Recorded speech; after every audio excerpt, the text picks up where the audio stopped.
What's the craziest thing you've seen in a home inspection? I want to hear about some crazy Well, the craziest was someone had perished in the house and was there for a hot minute. They weren't there when I got there. Oh my God. But you knew where they were. You know where they had been laying there for a bit. It was sad. It was really sad because nobody was paying attention to that person. And so anyway. I think the craziest thing I saw, we'll keep it PG today, but this was like 2011 and I was showing houses in Manayunk to an investor. And this was like when bank-owned properties were really rampant and people were squatting. And I'm in this like cute dress and I'm trying to impress this client. I just had started this, new career. And I walk in and I am like, it's like wet inside. There's trash up to my knees. And literally like out of this trash-filled room pops out a dude named Joe who fully announces himself and he is butt ass naked. And I am with like a crew of like men, like they are like investors from New York that are going to tap into Philly. Right. And they've like entrusted me to help them. And I'm like, do you guys like it? What do you think, Joe? So what can you tell us about the house? You guys want to buy it? I think Joe comes with the property. Like, cool. What's up, everybody? Here, I forget what episode this is, but we're hosting Open House with Steph. And I've got an amazing guest and one of my truly good friends at this point, Bill Dare with Spotlight Home Inspection. And I'm just pumped to have you on because you're a wealth of knowledge. You've done inspections for hundreds of my clients, I think, at this point, including my family members who are my toughest clients. Aren't they all? But anyway, I would love to just dive in here and talk about the hoopla of home inspections and educate people and make sure we're covering some good stuff. So why don't you just start with what the heck is a home inspection? Hey, that's a great question. It's a really good. I think it's really seriously misunderstood a lot of times. It is really misunderstood, So what can people expect? So the state of Pennsylvania has a really good home inspection law that outlines what it is we're supposed to be doing. And it says that we're doing a visual inspection to identify what they classify as material defects, which is anything in a house that's expensive to fix. I wish they did a percentage, like the expensive to fix. The guy buying a $16 million house is less worried about a $500 problem than the single mom buying a $175 house. Yes. $175,000 house. Probably. So to me, it's a sliding scale. Right. So on your stereotypical $500,000, $800,000 house, I think $2,500 is a good kind of line in the sand. If it's more than $2,500 to fix it, I'll consider it a material defect. On a more expensive house, we may raise that number to $5,000 or $10,000. So to break it down, the state of Pennsylvania has some requirements for you. Right. This comes with like what you're required to have as a license, your education hours, all that stuff, but also these guidelines as to like what you are supposed to be looking for. And that's a material defect that has a value to it. Well, so the state doesn't require us to have a license, which is mildly annoying. What? Yes, no, we're not licensed. What? So there's criteria that we're supposed to meet. We have to be a member in good standing of one of the national organizations, which they have ongoing education requirements. Okay. But there is no licensing requirement for a home inspector in the state of PA. There is in New Jersey and Delaware. Okay. I don't know that it's great either way, but... So what are the requirements to be a home inspector in Pennsylvania? So in Pennsylvania, you have to have done 100 supervised inspections, like under the coattails of another inspector. So you literally have to have gone on 100 inspections with a certified or registered inspector, and you have to pass a national home inspector exam, which isn't overly easy, and you have to do ongoing continuing education credits. So there's two major organizations out there for home inspectors, which is ASHI, the American Society of Home Inspectors, and INTERNACHI, which is the other one. And both of those, you have to be a member. I'm a member of both. You have to be a member of one at least, and you have to fulfill all the requirements, which is, well, it used to be ASHI was 250 inspections, and then INTERNACHI, or before that was NAHI, was an organization, and they allowed you to get in at 100. So it was difficult to get in years ago because you had to be a member of ASHI, you had to do 250 inspections, and you're not making any money doing those, right? We literally had to pay. And how long do you think it takes for people to get, let's just say 100 hours? 100 inspections. 100 inspections? Yeah, it's not even 100 hours. It's 100 because you've got multiple hours per inspection. Right. I mean, I was doing it full time. I was fortunate. My wife had a job and so I just literally did it. It took me 4 months, but most guys takes like at least a year. That's wild. And you're paying $40, $50 an inspection for the guy to let you ride along and talk to you about it. Sure. So it's not a low bar, but there is no licensing per se. Well, that makes sense. That at least, there's a requirement and there's a test to pass. Yeah. So, okay, going back to what can a buyer expect from a home inspection? So let's finish out the material defect. Great idea. So the money is one piece. And then the other thing is that a unreasonable risk, which again is a lawyer term. The words unreasonable and significant are two terms that they put in there that make it a little bit challenging sometimes. Unreasonable risk.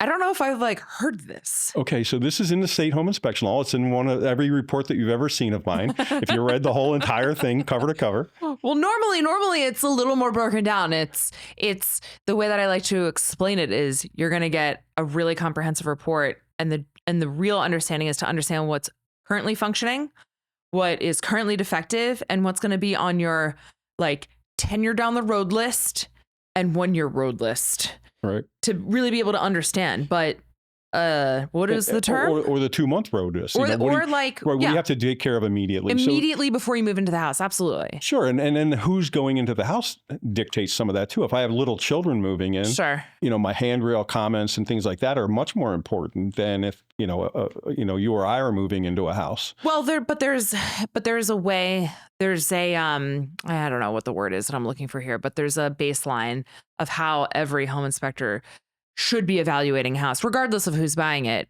right?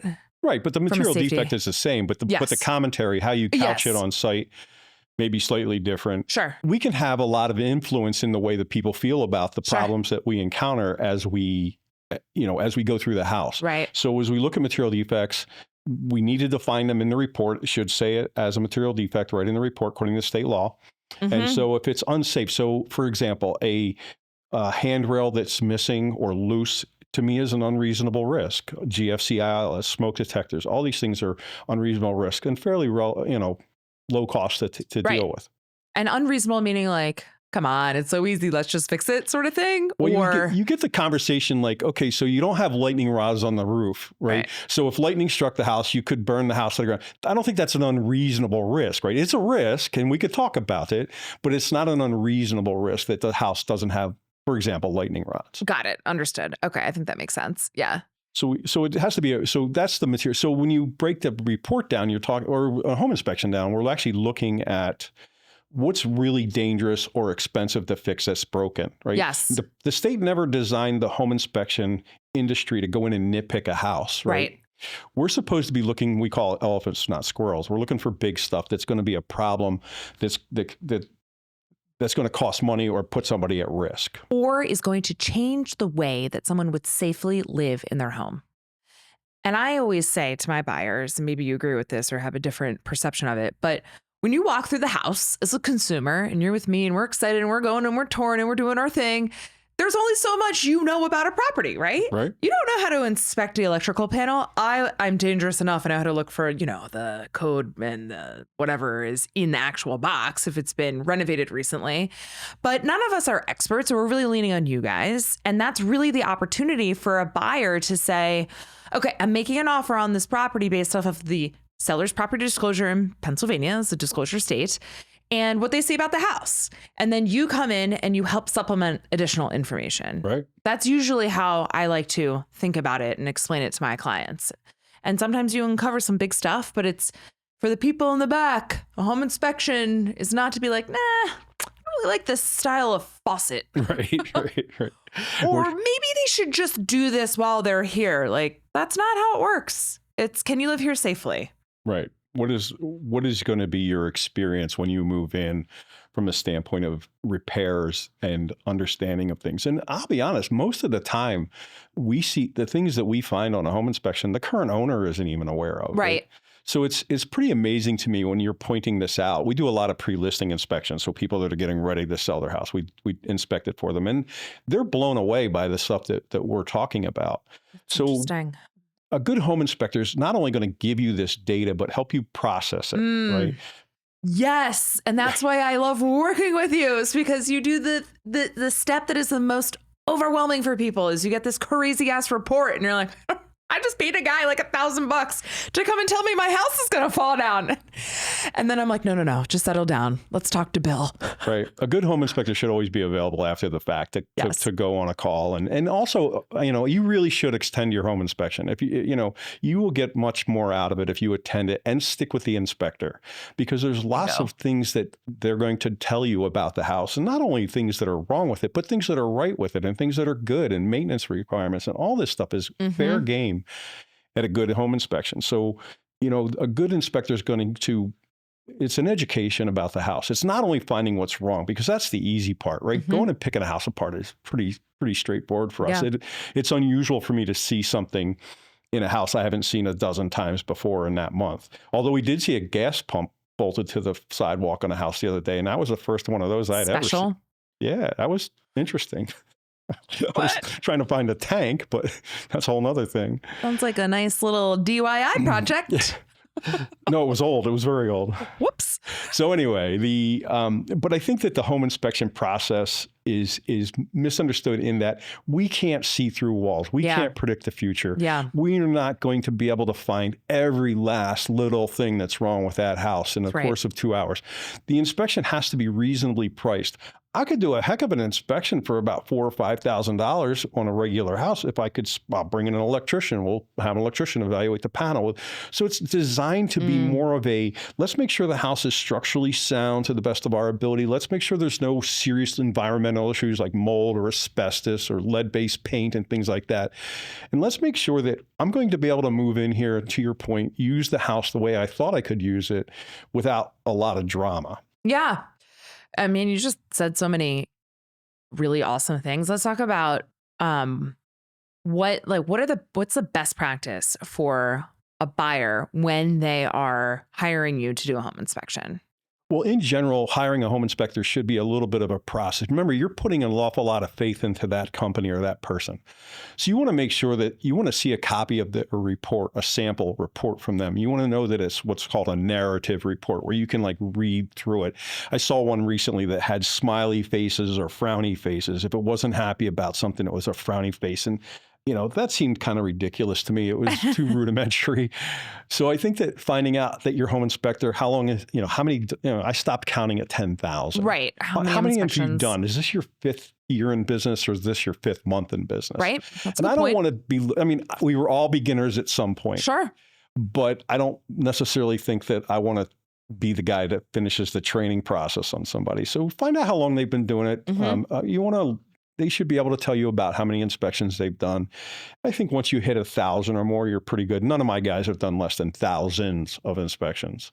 That's right. So, I think that that's important. I think having a brief conversation with the person and quizzing them, is it okay if I follow you around? Is it okay if I ask questions? And if you're getting any pushback on that kind of thing, then you want to find somebody else. We want you to be involved in the conversation. I'm upset when my client walks away from me at an inspection. I'm like, whoa, where are you going? Come on back here. Sometimes I distract them. Shiny things. Yes, of course. That's true. I wouldn't inspect my own house. If I was buying a house tomorrow, I would not inspect it, because as buyers, we look through things with very different eyes. Right. We see it. As an inspector, I don't care what the countertops are made of. Right. I don't care if the bathroom is remodeled or not. Right. I only care about those things that really affect the ownership. So one thing that my clients ask me is, do I need to take notes? And I say to them, if you feel like you want to, no problem. But what is your take on that? I think it's distracting for the client when they're doing it. I think that if a home inspector is doing his job, everything that they need to know is going to be in a report. Absolutely. Or in a supplemental email. If they contact, so sometimes people are going to do some projects in the house and they want to know more about it. And I think that's fair game on a home inspection. So for example, they're going to put a deck on the house after they move in, and we may have some commentary on how that can happen better than not better. Yeah. Not better. Is that a word? Whatever. Better than Today not. it is. It's fine. So I think that, you could send an email to the home inspector. Hey, you told me about these ideas on a deck, and get it in a supplemental email and all that. And I think that's one of the biggest, leading into a conversation about one of the biggest shortcomings of the way people use a home inspector. We want to be your resource going forward. Yes. Right? Don't call me up 7 months later and say, hey, I just had the heater replaced and the guy said you didn't, find this or find that. Call me first. You guys can't predict the future and you can't see behind a wall, right? Like there's only so much you can do. But one of the best things that you say to my clients that I appreciate as a professional is that the home inspection is the start of a relationship, not the end of a relationship. Right. This is not a one-day relationship. Absolutely. This is a great way to document your house at a point in time. And if you do have an issue, you should be the first call because you have a point of reference. And I'm not trying to sell you anything. Right. I don't make repairs. The state of Pennsylvania precludes us from even working on a house that we've inspected for 12 months. I don't, you can, normally in a home inspection, I show people my hands, and my wife will tell you I do nothing. So I don't make any repairs. We're not trying to sell you a new roof, right? Right. So it's a matter of lean on your inspector. He should be, anyway, an unbiased resource for you. And so we do a ton of plan reviews and look at, like, when a contractor goes in to do something, I'm not against looking at that and saying that I think that this sounds a little bit overreached. Maybe we should bring in another contractor to review this or give us another quote, or I don't like this process. Right. Because nobody's seen more houses than your home inspector if he's been doing it for a while. Yeah. I think that using a home inspector to vet contractors, to vet processes, and to say, we're getting a new roof put on. What do you think? Well, they're not going to remove the old roof. That's not a go. Right. Get the old roof off of there. Things like that. And I think that everybody has a different way that they operate. Like there's state regulations, there's municipal requirements, there's code. There are all these best practices and everybody has a rendition of it. And I think at the end of the day, I firmly believe that my job is to give people a lot of information so they can make the best decision for themselves. And as soon as I'm out of that equation, I'm always getting the phone call, hey, do you have a good recommendation for this and this and this? And anytime someone's like, hey, I want to make this change, I always say, you should always feel free to reach out to Bill. And I think what's also important to know, too, is some of these contractors are really quick to come back and point the finger at, well, the city inspector should have done this, or the township guy should have done this, or all these things should have occurred, or, of course, the home inspector. And it can get really challenging and frustrating. And there's many different ways that you can go about a process. But one thing that I think is really fascinating and is one of the main reasons why I have so much confidence in you for my clients is that you have a different arm of your business. You have a home inspection company, but you also have a third party building oversight inspection company. Can you tell me more about that? Sure. For the people in the back. Spotlight Building Science. So we got into, it comes from basically messing a lot of things up and figuring out that you did and figuring out how to fix it. And then once you get good at fixing it, other people realize that you figured out how to fix it. So it stemmed a lot from the stucco issues and the building envelope issues that really were seriously problematic about in the last 15 or 20 years. Right. So, you get tapped by Penn State because you've got more pictures than anybody. And you were like, Penn State reached out to you. When was this? So the engineering school of Penn State has an outreach program called the PHRC, the Pennsylvania Housing Research Center. This is so fascinating. And so they were attempting to get a grip on developing an 8-hour course for architects, engineers, building officials, home inspectors, contractors, whoever. Okay. To identify what was going wrong with all these problems with water getting behind siding and creating all this damage and mold and wood rot. And I don't know exactly where Brian got my name. He's moved on now, but he was there. Brian Wolfgang was the big cheese in the engineering department and the head of the PHRC. So he said, "Hey, I heard you have more pictures than anyone." So I said, "Well, sure. Well, let's go." So I helped them write this 8-hour course that I taught for them a number of times on stucco failures and flashing. And I've taught several classes for them since about the new flashing issues and things that came along like that. But so that was really how Spotlight Building Science became part of the equation, because if you send your resume off to somebody, an engineer, and they're like, well, what are you sending me a home inspector for, right? They don't want to talk. Everybody has this, in the profession, everybody has this idea that home inspector is like the bottom of the barrel. And I believe that there probably are some guys like that. But for the most part, a good home inspector knocks it out of the park more often than not. But so in order to avoid that kind of conflict, I created this other company. But what I will say about when we got into this first part of this conversation is no contractor ever thought the last contractor did anything right. Right? That's a really good one. And so you have to understand that their job is to sell you their service. And some of them are great at it, and some of them are really honest about it, and some of them aren't so honest about it. And we see about those guys getting arrested and all kinds of nifty things happening. But the gatekeeper for all of that, for you as one of our customers, and even really not one of our customers, is your home inspector. Call them up, say, hey, have you heard of this contractor? This is what they're trying to sell me. I can't help you after you gave the guy $24,000 to put a window in. Right. There's nothing I can do for you now, or you signed the contract. Right. But if you bring it to us ahead of time, and again, I'm not saying this is only Spotlight's place in the world. There's other people doing this. Sure. I think that there's a logic to saying, I need an independent party that's not interested in trying to sell me a new roof. I just want to know, do I need a new roof? Yeah. And the fact of the matter is that most of the roofs that I see replaced didn't need to be replaced. Roofs don't leak on roofing. They typically leak at the penetration. So, I'm a cheap guy. I want my roof to last as long as it can humanly last. So if I can fix a roof for $400 or $500 and get another 5 or 10 years out of it, I'm doing that. I'm going there. Yeah. I'm going there. Very cool. So, okay. Let's talk about how the industry has changed for home inspections. Take it away. Okay. So it has, the industry So the home inspection industry is tied directly to the real estate industry. Clearly, we wouldn't exist without real estate agents and whatnot. So I think that the industry has changed in a couple of ways. There's two pieces to this puzzle we want to talk about, I suspect.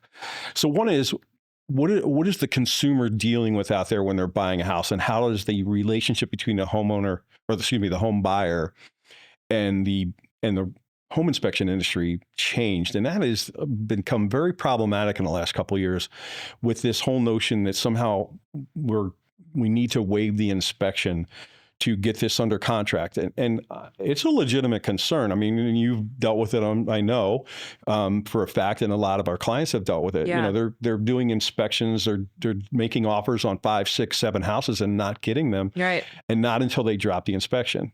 So that's become a real challenge. Now, on the Spotlight building science side of things, it's wonderful. The lawsuits between buyers and sellers is skyrocketing, in which I'm an expert witness in a lot of that, defending buyers and sellers in this problematic transaction where the buyer bought the house, waived all inspections, and didn't understand what they were buying.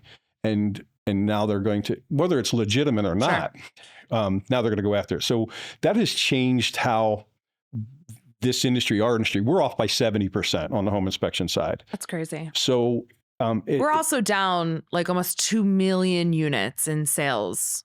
Yeah, no, it's from 2021 to 2024. It's been challenging. Yeah, it has been challenging. So the waiving inspection. So I believe it's Massachusetts just passed a law that says that you cannot do that. You cannot force somebody or ask somebody to waive inspections. My understanding is it's going through all their steps, but it got passed. So we're hoping that kind of spreads, because that's interesting. I think that everybody should have the right to have an inspection. You having to pay $800, $900, $2 million for a house, and you can't inspect it, is crazy. Well, I know what you want to ask next, but go ahead. What do I want to ask next? Walk and talks. No, I mean, I think just to unpack that, like, to be clear, neither myself or you would ever tell anybody, any consumer I ever work with, ever to waive an inspection. I believe the same thing. I think that everybody should have the opportunity to inspect anything if that's what they choose. It's really tough right now because we have such an inventory problem that sellers are really sitting in a really good spot where they don't have to they don't have to be open to that, because somebody, like, not only is this a market where there's low inventory, but it's a market where both buyer and seller are taking on risks. if a seller chooses to allow a buyer to do a home inspection, they risk that buyer walking away because of maybe what they find. And then they own that report and they are obligated by PA, Pennsylvania Association, to disclose that all the defects. And I don't think that's a bad thing, but it is a risk they are taking on. And if that consumer decides to waive that inspection as one of the tools that they have to be competitive, whether they want to do that or not, they take on the risk of absorbing some crazy defects with a property. And at the end of the day, I still think both people are taking on a lot of risk because, to your point about what you said earlier, the lawsuits between buyers and sellers are really, I don't have as much information as you do, but it's really tough when you are a seller and somebody goes to point the finger at you. You haven't had a home inspector in between you and that buyer. And that's a hard pill to swallow. So I think look, at the end of the day, my goal is always to help people get to the goal. Sometimes that's, I need to get the house. Sometimes it's, I want a house, but I'm always going to have an inspection or a mortgage or whatever it is. And don't even get me started on insurance. That's a whole different thing. But in an effort to be collaborative, in an effort to be savvy and to help clients get to their goal, you've been instrumental in giving my clients another option that we have more or less coined as a walk-in talk inspection, which is, hey, Bill, this house is going to sell in 3 hours. Do you want to come to this property to give my clients a possible competitive edge that they can then, like I said before, I try to give all my clients as much information as possible so they can make as the best decisions for them as possible. And that inspection is with the permission of the homeowner, of course, can look like the following. Bill Dare meets you at the house and we have a nice chat. Sometimes you're Uncle Bill. Right. I've been Uncle Bill a few times. Yeah, yes. But what does a walk-in talk consist of? It was brought into necessity. We as an industry, we don't really care for them. Okay. However, to your point, sometimes it's all we can get. Right. And it's better than nothing. Yes. So a walk and talk is going to be an inspector attending a showing with you. Typically, we were limited in time to a half an hour, 45 minutes, maybe an hour on a good day. And we're not going to be ripping into the electric panel or the heater or climbing into the attic. But it's at least something to say, I've been in the house, I smelled something that didn't smell right, or something's off on this house.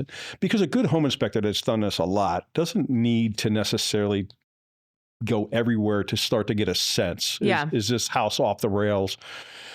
So it's not great. We're looking for water intrusion in the basement. We're looking for any evidence of staining. We're looking for potential for mold, which is in very many houses. Yeah, it's everywhere. And we're also answering questions. How big the electric panel is there a generator, and what does that entail? So there's a lot we can do, but there's a lot we can't do. So it's not in any way, shape, or form a home inspection, because the state of Pennsylvania defines a home inspection is a very specific thing, which we were talking about earlier, looking for material defects done by somebody that's qualified. Right. And I would say, another way to describe it is kind of like a red flag inspection. You're looking at all the things that could be on that list of more expensive repairs. You can get a pretty good view of a roof on a good day. And like you were saying, the water, which is sneaky, that water will come in anywhere. So I always love an inspection on a rainy day, because then you really know. Water always wins, I say. So have you been doing a lot more of them? We have. It's difficult on a number of fronts, because it's usually trying to thread the eye of a needle from a scheduling standpoint. I know. And, you have to have we'd prefer to not be Uncle Bill. We'd prefer to be fully upfront about it, that we're coming in. We're not going to be doing a full home inspection. We do it under contract with our buyer, and we also issue a report, which I think is important. What we generally know is we don't really want the seller to necessarily get any of this information, not because we don't want to tell them that, but we don't want to the whole idea of this is to prevent the seller from, saying, I don't want this because I don't want to know about this. Well, but you know what? And it is a tricky thing. So in the state of Pennsylvania, any seller that obtains a report, must send just said report but this is not really report worthy. Like this is more or less just having a contractor come through a house, really. But yes, of course. And in any situation, we're always very transparent about who's in and out of the house. And what's also interesting that I don't think people realize is I love this one. Maybe you have some thoughts about this, but when it's like you show up for the inspection and your buyer's like, I brought the whole family. Oh my. And here's this will get you. I'm cool with it, but the reality is there was a sneaky change in the agreement of sale that basically says the only people that are allowed present for a home inspection are the people whose names are on the contract. So, and this was because your uncle's cat's grandmother from Idaho, who's like good with handiwork, decided to make an appearance and then, put something in an email, and that gets confusing as to like what people need to disclose and who's really allowed to be there. But it is a real thing. And I haven't had any issues with it, but it is in the contract. And if you were dealing with a savvy seller and they read that and then they see on their home camera that someone that shouldn't have been there is there, like that's a problem. We've had a number of issues. Ooh, tell me more. So drama. So the whole Ring doorbell camera has changed our industry, right? And one of my guys got in trouble. He was the situation was very tense at this house. He was doing drilling, so that's always a tense situation. Yeah, we're testing stucco, we're drilling holes in the house, and the owner and him were not getting along very well. And I guess he thought he was not being viewed, and he threw a tube of caulk across the front yard in anger. Not at anybody, or nobody got hurt, but then there were 7 emails back and forth about my guy losing his cool in the front yard and all that stuff. But but we've had issues. I mean, I've been down in the basement in a very expensive house with a very expensive piano, and people brought their kids, and all of a sudden I hear kids banging on this piano, and I can't get up the stairs fast enough. I love kids. I have 2. Don't bring them to a home inspection. We've had people bring. The whole family comes in, they're bringing Dunkin' Donuts and they're bringing coffees, and the people are watching all this happen on the Ring doorbell, and the phone starts ringing all of a sudden, like what is going on at my house? Yeah. You got to be mindful. This is not your house. You are a guest in somebody else's house. I need to look at, right? I want my guys. I love it when somebody calls me up and say, hey, I don't think the home inspection happened. Why? Because nobody was here. I'm like, perfect. I don't want you to know I was there. I'm not trying to be secretive about it, but I want to be that discreet that you don't know that I was there. Yeah. I mean, and it gets overwhelming. And for any buyer that's having an inspection, I'm always happy to have people chime in and participate. And I really do love, I think it's incredibly helpful when someone's like, oh, I have a really great contractor. Can they come? I have a really good, so-and-so. Anybody that's licensed is allowed to be at the inspection.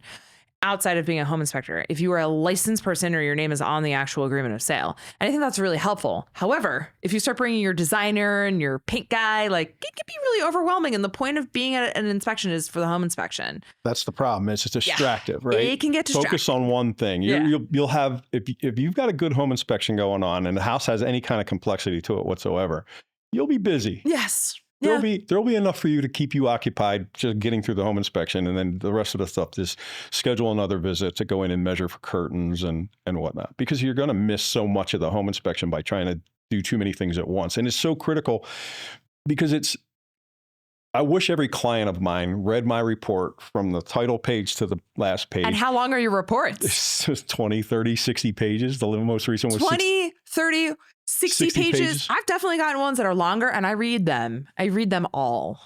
So, but you're the exception, not the rule. Well, let's be real.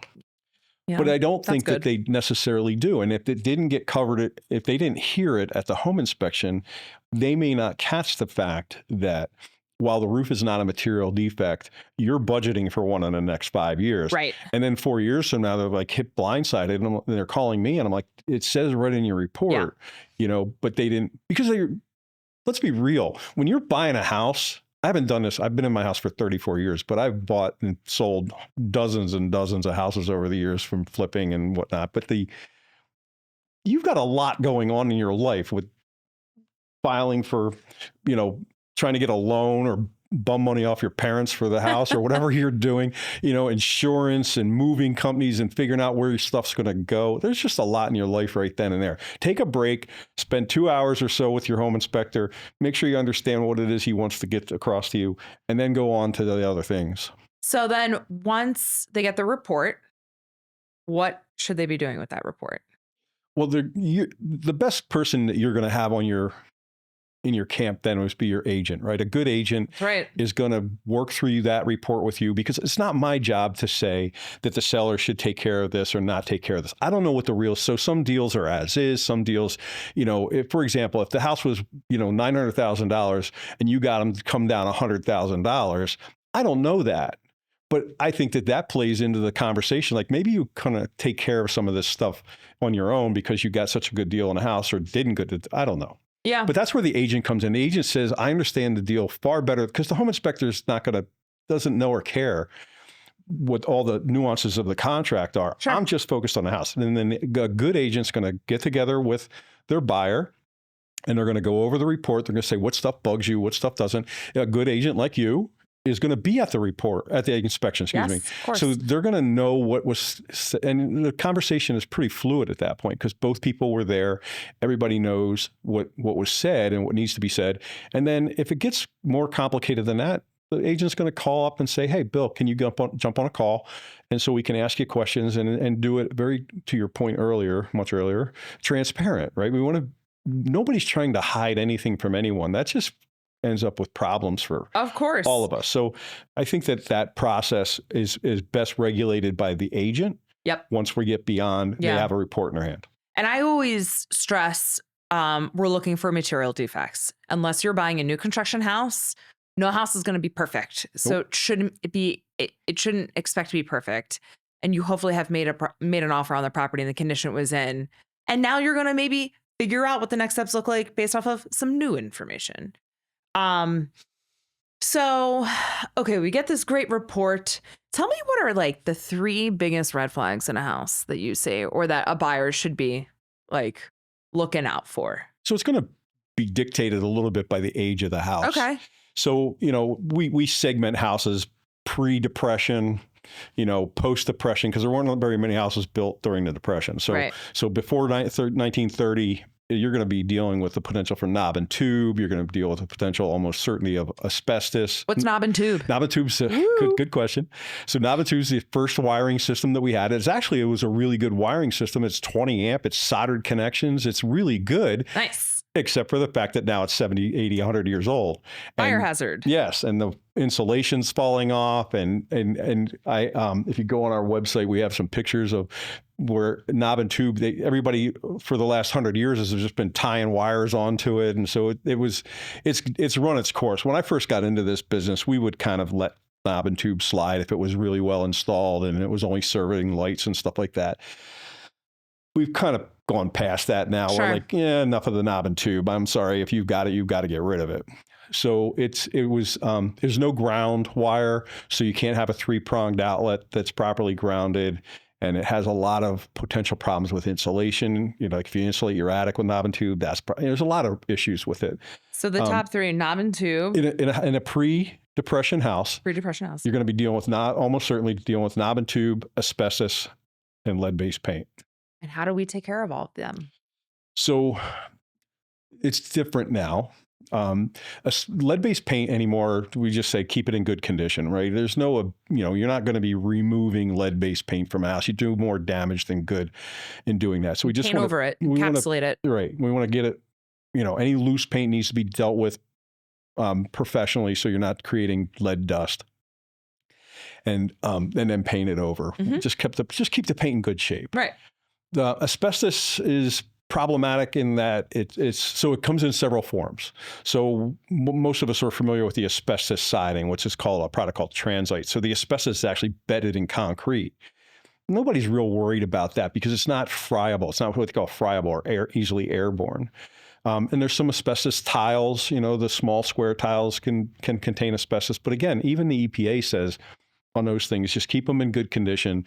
Don't chew them up, don't grind them up, and you'll be fine. The one that everybody really get, the one that I have the most concern of is the pipe insulation and the duct insulation. Right, of course. So that stuff is, the big, looks like corrugated, it looks like cardboard around a pipe with cloth around it. It's bright white. And then they have some that looks like paper on ductwork and things like that.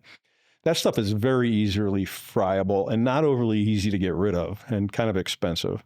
So pre-depression, that's kind of the top three that we deal with. Mold's going to run the gamut across all of it. Although the pre-depression houses are the wood and building materials pre-1950 don't get mold. It's amazing. They just don't get moldy. Brick, man. And then anything newer, anything from the 70s on up, is just more prone to have mold. And so it's unusual, I will say, for us to find a house without mold somewhere.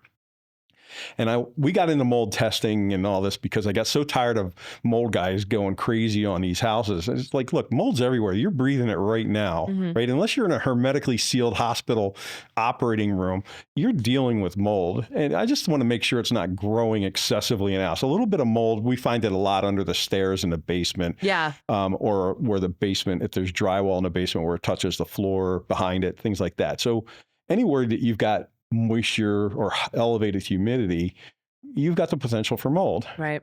So mold is kind of runs the gamut, but it's definitely more in the more modern houses. And if you're less than 5 years old, you're probably not dealing with it just because the house hasn't aged out enough to really start to experience it. So we discussed pre-depression. Now, post-depression up until about the 1960s, you're dealing with lead-based paint. You're dealing with, potential for solid core aluminum wire, which was pretty prevalent in like the late 60s, early 70s. Okay. That's been problematic. Now, Philly is different in that, so we operate in Philly and North Delaware and all the way out in the suburbs, all the way out to Lehigh Valley and out to Reading. And we don't see a lot of aluminum wire in Philly. It was really prominent because all the Philly stuff was built so long ago and renovated, and so when you get it in a lot of houses that were built in like the late 60s, early 70s. Right. So we don't have a lot of that in Philly. Interesting. So I know you're more Philly centric. Philly mainline, yeah. Yeah. So then in that whole mid-century kind of house, you've got aging things, but the wood was so amazing back then, the structural wood and the trim wood. My house is 230 years old, and I got a piece of wood in the back of my house. It's stone. It's outside, right? Not covered with anything, and it's not painted. It's been there for 230 years. It used to be a roof attached to it way before I ever bought the house 34 years ago, and there's not an ounce of rot on that thing anywhere, right? Embedded in stone. You walk up to a 3-year-old house and look at the bottom of the doors, and it's all rotted out, the brick mold and, the bottoms. Now, they've changed. Some of the door manufacturers are actually now, the bottom 5 or 6 inches of the door frame is actually a different composite material. Yes, like to get away from that. Yeah. So, that's what's changed. And we could have a whole building science conversation, but that's a whole nother podcast. Thing. Yeah. So, and then newer houses, what we're dealing with a lot, anything built in the last 30 or 40 years, you're just looking at moisture intrusion behind siding, whether it's stucco, brick, stone, vinyl, cement board, misinstalled siding. The cement board siding that they use today is potentially installed poorly in a lot of cases. We've got, in Philly, you've got a lot of flat roofs, which can be problematic. And they're hard to trace sometimes, Nothing scares me more than walking into a house and it's all freshly painted, right? Now I'm terrified, right? I'm like, what did this look like 6 weeks ago? How many ceiling stains existed before they painted this thing? Yeah. So, I think that the challenge in a lot of these houses in the mid to coming up in there is, the house wasn't built with air conditioning, for example. Right. So the ductwork was designed for heat. Well, heat goes up real easy, but AC doesn't go up easy. No, you're right. That's a very good point. So now you've got a 4-story high house in Philly that has this tiny little ductwork, and you're trying to shove cold air from the basement all the way and it's never as cool up there as you're going to want it to be. So these are some of and it's hard to figure out as a home inspector, because if it's not hot the day you're there, there you go. What do you know, right? Well, yeah. I can just say that the ductwork was originally designed for heat and hasn't been redesigned for AC. And what do I know? Well, your agent will tell you going to be hot up there. I already know. Right. There you go. Unless you have 2 zones, it's going to be hot on that 3rd floor. Yeah, that's a really good overview. What do you see? What do you predict for the future of the home inspection world? I think that AI offers an interesting opportunity for, and I'd like to be a pioneer in this, but me too. Let's go. I think that it gives you the ability at some level to self-inspect to a certain level, right? Oh, cool. So if you went through a house with the right app and took if AI can tell me who you are and show me every picture of you ever put online, right? Why can't it say that the water heater is not installed right and the pressure relief valve pipe is too short, right? If I take a picture of it. That's a really good point. So AI is going to jump in at some point and enable a consumer to take a picture of a problem. Okay. And there will be enough data out there for the AI to say that here's the problem with that. And for the home inspector, which we already tinker with this a little bit, we let the AI maybe rethink our thought process to clean up our comments some. So the AI piece of this for doing inspections at some level. Now, obviously, the consumer's not going to climb on the roof typically. They're not going to climb in the attic. Yeah, stay off the roof, please. Yeah, don't. I hate the attic. I hate when they pull down the stairs. It makes me so nervous. Yeah, no, and all the dust comes down all over the clothes. You get a pissed off homeowner. It's not good. It's lovely. I pay for more carpet cleanings than I'd like to count, because there's a footprint after. Oy. But I think that, stay out of the electric panel. There's not a lot about a home inspection I can talk about that'll kill you, but that's one of them.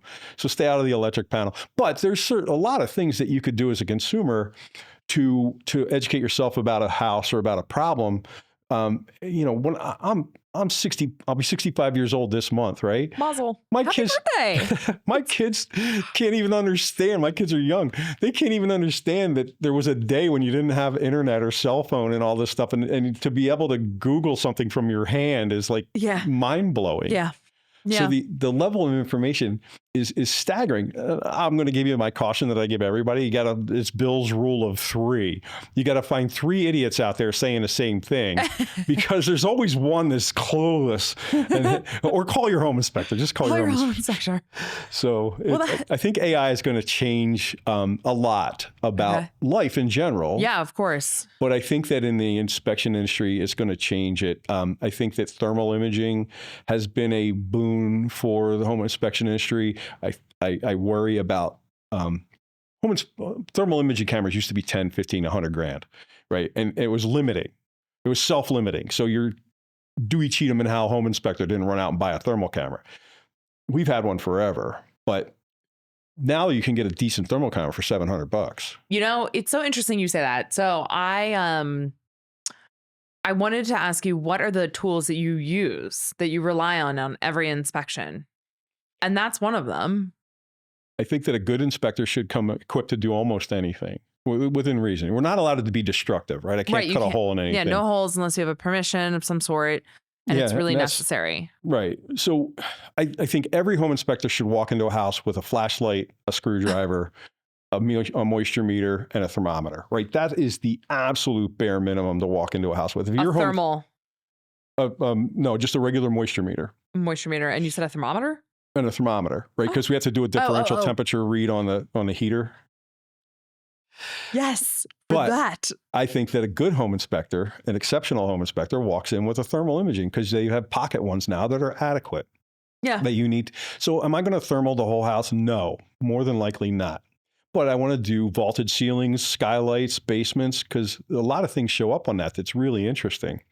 But I do worry about people that are untrained, that don't understand it, right? Yeah. So in my life as a consultant, I get a lot of other reports to review, and it's concerning to me sometimes what I get to read in these reports, how it was misinterpreted or misunderstood what they saw. So they took a thermal image and then they misinterpreted it and created a problem, or didn't create a problem that should have been created. That's really interesting. So having somebody so level 1 is like the minimum for a thermographer. So level 1 thermographer. So if you've got somebody using a thermal camera, ask them what their thermography certification is. Huh. Yes, because like I don't have any of these fun tools because I'd abuse all of them.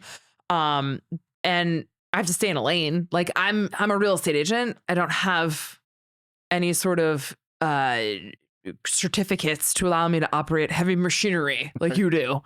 But I think that the curious buyer, the curious parent, the curious, general consumer. And I think what people have to really remember is you are not the expert. And let's let the expert be the expert, do their job so you can actually get really good information. Because in a day and age where there's so much information, it can be really easy to create a situation that's not real or to misinterpret information that actually is problematic. I find they look at it, see the problem, and don't understand the problem, and it goes unreported because they didn't understand what it was they're looking at. I mean, yes. I mean, like I've delivered stucco reports, I've delivered pool inspections, I've delivered radon testing, and I always follow up with, if you have questions, call the inspector. Right. Let's walk through it with you so you understand what this information is. Right. But we don't want you going out on that limb, and that's because, I do not. Because let your home inspector swing on the news. We have a defensive agent course that we teach. So for really? real That's estate cool. agents when they're kind of new in the business, and one of the things we say is like, don't correct the home inspector. If he says something that's totally stupid and wrong, you might be question him offline, but you never want to go against a home inspector on site, because if you're wrong and your client believes you and doesn't believe the home inspector, some of the biggest problems that have occurred just because of that. So let your home inspector be an idiot, whatever he's going to do or say, and question him offline separately. And I give you some strategy if you think a home inspection going off the rails. Because a lot of times what happens is we go in and we say, hey, look, they notched the beam and that's a structural concern. Well, if you don't take that to the next point in conversation and say it's a $400 fix, right? The client's going, it's a structural problem. The house is falling down. Yeah. So as an agent, if you're watching that happen and you don't hear the inspector say the next line, which is, hey, it's bad, but it's not that bad. Right. You could say, hey, have you seen that before? Well, yeah, I saw it 6 times this week. Well, okay, so how much does it cost to fix? Like $300 or $400. Oh, okay, good. Now you put it in. You can help bring the inspector to the point, because you're going to be paying attention to your client way more than I can necessarily pay attention to them. Sure. And I mean, listen, I think there's always an opportunity after the fact. And this is like a really heavy lift, but really important part of the process is you get that report. I always ask, okay, like, what are our biggest concerns? What are you going to tell me might need further inspection? And you guys are really good at saying, I'd bring in a roofer or an electrician or the plumber. Those are usually the 3 that kind of come up. Maybe there's a waterproofer in there. And we go and let them be the expert if it says like further evaluation needed of some extent. But I think a good inspector is kind of couching all that to say, look, if you want to know every last detail about this, bring in this expert or bring in this person. Right. But I think a good home inspector is going to be able to tell you the roof is 38 years old and it's only a 30-year roof and it's going to need to be replaced. You may bring a roofer in to get a price. Right. But I'm going to tell you that it's about 15 to 30,000 or whatever. We'll give you, again, we're trying to give you as much data as we reasonably can at the inspection, because I've seen reports where the guy goes in, he says, okay, bring in an electrician to look at the electrical power, bring in a plumber to look at the plumbing, bring in an HVAC guy to look at the HVAC, bring in and I'm like, why did we hire you? Why didn't we just bring all these guys in? If that's what you're going to tell me, like everything, there's always going to be the potential that one expert needs to be brought in. We need more data. But generally speaking, a good home inspector should be able to get you through most of that without a whole line of people following him around the building going, this is what I see here. Yeah, I agree. No, you guys do a great job of that. Is there anything else? I'm trying to think if there's anything else I want to ask you. Is there anything else you think is important to chat about when it comes to a home inspection?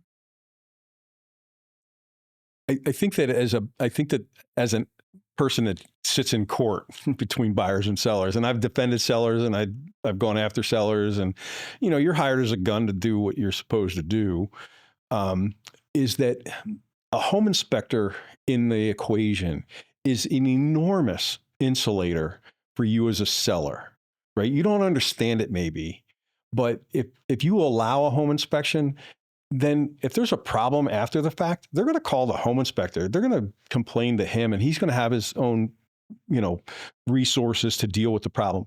If you're, but if somehow the buyer can somehow convince the system that they were somehow because it was never their idea to waive the inspection, right? It was always, I felt pressured to do it and whatnot. So the home inspector in that process is a huge insulator, whether it's a pre-listing inspection and as a seller, you're getting the inspection done so that you can present that. And remember, as a seller, you don't have to fix a thing. You're just required to disclose it.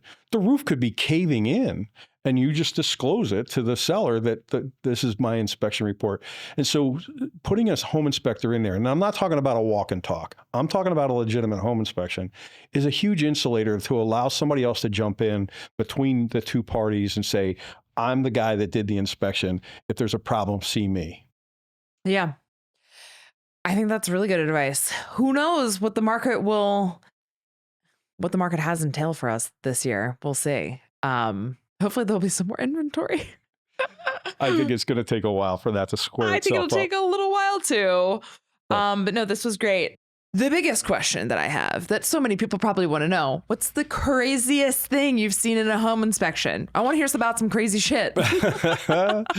Well, the craziest was someone had perished in the house.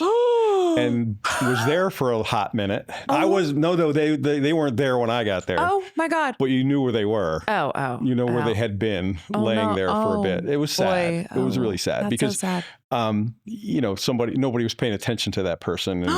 And so anyway, that was the craziest thing.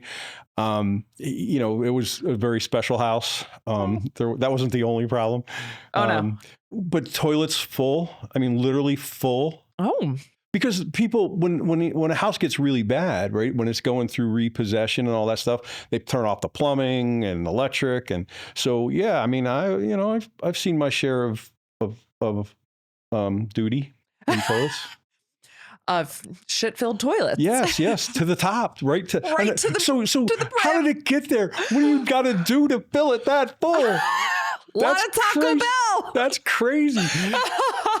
Corners are always fun. You get the path, through the house, the little narrow path, and you're like, what can I inspect? The boxes of trash. So yeah, no, it's an interesting. I'm business. I'm ADHD. I love being out and about, right? Out and about. Sitting at my desk for 8 hours at a time is insane. I love walking into a house and just going, what is going to be here today? Man, I think the craziest thing I saw, we'll keep it PG today, but this was like 2011 and I was showing houses in Manayunk to an investor.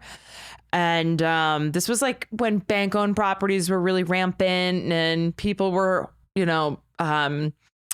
people were squatting, and I'm in this like cute dress and I'm trying to impress this client. I just had started this, new career, and I walk in and I am like, it's like wet inside. There's fucking trash up to my knees. And then out of this trash filled room pops out a dude named Joe who fully announces himself, and he is butt ass naked. And I am with like a crew of like men, like they are like investors from New York that are going to tap into Philly. Right. And they've like entrusted me to help them. And I'm like, do you guys like it? What do you think, Joe? So what can you tell us about the house? You guys want to buy it? I think Joe comes with the property. Like, cool.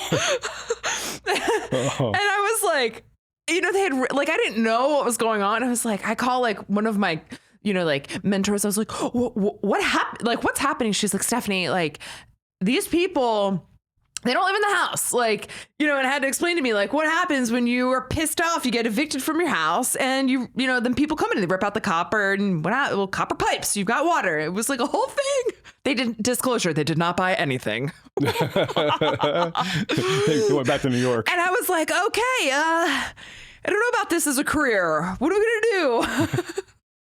I'm gonna get carry permit quick. Right. I was like, so where to next? And then like that whole day was pretty funny. But, I think it's a testament too to real estate and to the evolution of real estate and the evolution of buying and the process. And I think like it is in some cases you have to have, I always say this, you have to have a plan. You just have to know what you're willing to do if you want to have success, what that looks like, how to protect yourself, what conversations you need to have, how to be really prepared if you really want a house. Maybe one with trash with Joe. Or full toilets. This was so wild. I was so shook because I was like, new. I was like, this is crazy. Like, I can't believe people do this. Obviously, hundreds of homes sold later and things are a little different. But anyway. Not as many makeup people popping out these days.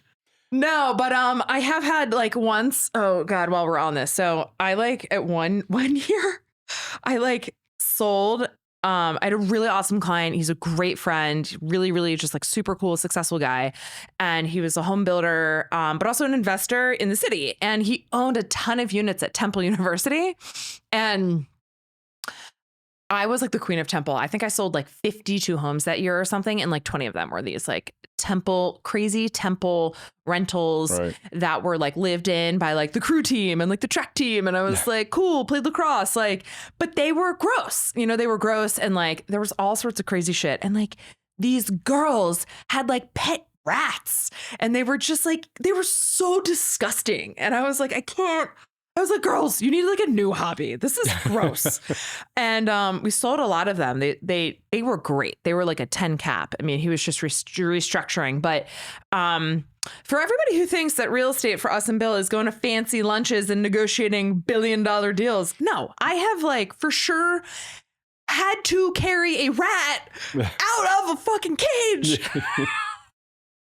And I'm like, okay, nobody should inspect this house. I mean, we had inspections on this house and it was wild. And I think there is a picture of a rat in the inspection report. We've got tons of dead squirrels and dead birds. Oh, yeah. Yeah, that's crazy. I mean, there are so many wild, funny situations. And I've had my fair share of people like, you're not allowed in here. And I'm like, oh, yeah. Who are you? Like, okay. And, we are all trying to do our best. I got like, the other day I was showing a property to some clients of mine in Ardmore, and this house needed a lot of work. And so I'm there and I see a car and the door's open. And like, as part of my fiduciary responsibility is to protect my clients before they go into any house. So like if any door is open, there's a protocol, right? And so I knock on the door and I'm like, hi, like I do my very embarrassing realtor call. I'm like, hi, real estate agent. Is anybody here? And I get like, I'm like kind of spooked because there's definitely somebody there. I don't know who it is. And I see there's like all this home inspection stuff. And I'm like, but the house wasn't under contract. So I don't really know. It was a walk and talk, I guess. And I was met with so much resistance by everybody. And I was like, hi, like I basically was just making sure they weren't going to like murder me and my clients. I was like, I just want to know, are you allowed to be here? And everybody was also wearing masks. So I was like, I am a little confused here. And then like finally this nice home inspector was like, no, like we're doing a home inspection. I was like, okay, just checking. And she was like, I don't know why you need to be so intrusive. I was like, listen, lady, like my client's carrying her newborn. Like, what do you want from me? Like, I'm just trying to be nice. I don't know why I'm sharing all this today on the podcast, but snow day got me good. So home inspections, wild times. But yes, I think everybody should have a home inspection. I am curious to know if that law that is passed, Massachusetts? Yes. We'll pass here because no homeowner is going to agree to that shit. How can the state dictate? But that's why the state stepped in. Well, how can the state dictate how people use? What if someone was like, you have to sell your stock now? The point was that they're not mandating that you have an inspection. They're mandating that you cannot preclude someone from buying your house by telling them they can't have one. So there'll be transactions even in Massachusetts that occur without a home. And let's put the risk factor in line, right? If somebody buying a $2 million house, do whatever you got to do, right? Because if they find a $2,000, $10,000 problem, they're still vacationing in the south of France. No, I push back on that. I don't think that's true. I think my clients who are now at the $3 million mark are changing their lifestyle because they and I know this is so not a problem, but really to unpack this. First world problem. Well, but I really think that it's a different conversation because I think what we think in our minds that if somebody has $3 million or $2 million to spend on a house, it means that they can afford a $50,000 project. But I'm watching it happen. That is not the case. They are inching their price point up because they just lost out on the 1.8. And to get the next house, this is what it takes. And I don't know if that's true anymore. I would say yes, overall, sure. But it's bananas. It is crazy.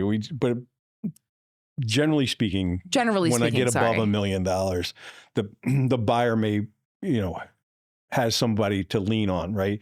You take somebody that's buying a $200,000 townhouse that needs help, and they waived inspections and find out the heater doesn't work and the roof is leaking. I find them to be a little bit more distressed about it than somebody that maybe has more resources. Sure. Nobody wants to pay money after they buy a house to fix something that they didn't know about. Yep. I get it. Whether it doesn't matter what house. It doesn't matter what number. What price point. But I'm saying that the person that is sub $500,000, generally speaking, in my experience, has been more impacted negatively by the waiving inspections because they didn't know what they didn't know, and a lot of them don't have the resources to take care of it. So it's more problematic to me from what I'm seeing. Yeah. Right? And we inspect, $2 million, $3 million, $10 million houses, and we inspect $250,000 houses. Right. So we see the full run. We see the gamut. But the waiving inspections thing is and I agree. Sucks. I'm biased, right? Because this is what I do. Oh, that's okay. But you're allowed to be. But it was a lot nicer when it was middle of the road market, right? Where we had decent amounts of inventory that, a buyer and a seller had to come to kind of terms without one person lording it over the other. I don't like the market to be in either, because sometimes it's a buyer's market, right? I don't particularly care for that either, because the buyers are beating people over the head with the home inspection report saying, I want every last thing fixed. Well, that was never the design of a home inspection to fix everything. You're right. So, I like the middle of the road market. I think everybody pretty much does. Yeah, of course. And, but this is the market we're dealt right now. Yeah. And I hope that it changes 10 soon, years. but it's going to take a while. 10 years. Yeah. Because we got to go through the next interest rate cut, right? Where the interest rates come down, and that's going to drive more people in and out of the housing market. It's, you got to go through all that evolution. You got to take people like me that are sitting on a sub 3% interest rate and get me to the point I'm not going anywhere. I'm still have kids in college. Do you want to sell your house, Bill? No. I know a good agent. Yes. You know what I'd have to do to sell my house? I would have to have a roulette wheel with every agent I know on it and do a live stream. Oh, don't worry. I'll call them all and tell them you hired me. It's fine. Spin the wheel. How could I possibly pick a real estate agent to sell my house? It's probably one of the more interesting things. Just kidding. I deal with so many great agents, and I know. You among them, obviously. Thank you. No, that is a funny thing. I mean, at the end of the day, it is hard. It is hard for people to truly figure out how to have success, and that's why we are here.